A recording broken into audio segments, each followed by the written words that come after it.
আসসালামু আলাইকুম আমার প্রিয় ভাই বোনেরা, আপনারা সবাই কেমন আছেন? আশা করি ভালো আছেন। আমি আপনাদের বোন ভালো আছি। এই তো আজকে আমি শীতের পিঠা বানাবো।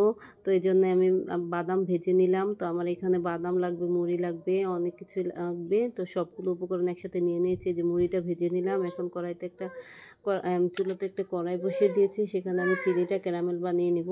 কারণ চিনিটা ক্যারামেল বানিয়ে দিলে দুধের কালারটা খুব সুন্দর আসে আর খিসাটা দেখতেও অনেক সুন্দর লাগে।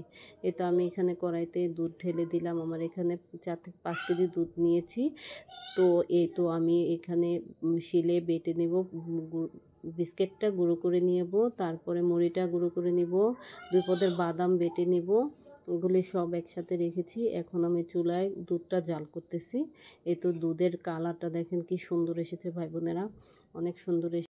তো ভাই বোনেরা, সারা শীতে তো এরকম পিঠা বানানো হয়নি, কারণ আমার হুরান নূর মাদ্রাসায় ছিল, সেই জন্যে আমি একা বানাতে পারি না। ছোট একটা মেয়ে, মাদিনা ছোট, তো ওর জন্যে আমি একা কাজ করতে পারি না। এই তো আমি এখানে সব কিছু দিয়ে দিয়েছি। তো আমি এখানে ঘিটাও দিয়ে দিচ্ছি, কারণ ঘিটা দিলে দুধটা কড়াইতে লাগে না। এই তো ভাই বোনেরা দেখেন আমার খিসার কালারটা কি সুন্দর এসেছে।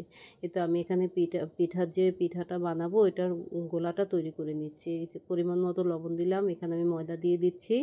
তো এই পিঠাটা আপনারা যে যেরকমভাবে খেতে চান সেরকমভাবে বানাতে পারবেন। কেউ চিনি দিয়ে খায়, সে চিনি দিয়ে ভালো লাগলে চিনি দিয়ে খাবেন, বা গুড় দিয়ে ভালো লাগলে গুড় দিয়ে খাবেন। এই তো আমি কড়াইতে একটা ফ্রাই প্যান, চুলোতে একটা প্যান বসিয়ে সেটাতে তেল দিয়ে টিস্যু দিয়ে মুছে নিয়েছি।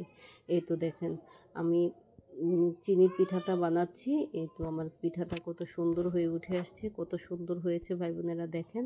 তো এটা আবার আমি আরেক পদ্ধতিতেও বানাবো। এই যে এখানে গুড় দিয়ে বানাচ্ছি, কারণ আমার নূর গুড় দিয়ে খায় আর আমার হুর মিঠাই দিয়ে চিনি দিয়ে খায়। দু বোন দুই রকম খায়, এই জন্য আমি দুই রকমভাবেই বানিয়ে নিলাম পিঠাটা। এই তো ভাই বোনেরা এখন আমি এই ব্যাটারটা সুন্দর করে এই তো একটা ফেটুনির সাহায্যে সুন্দর করে ফেটে নেব। এই তো আমার পিঠাটা কি সুন্দর আসছে। এই তো ভাই বোনেরা আমার পিঠার ফাইনাল লুক। আসসালামু আলাইকুম ভাই বোনেরা।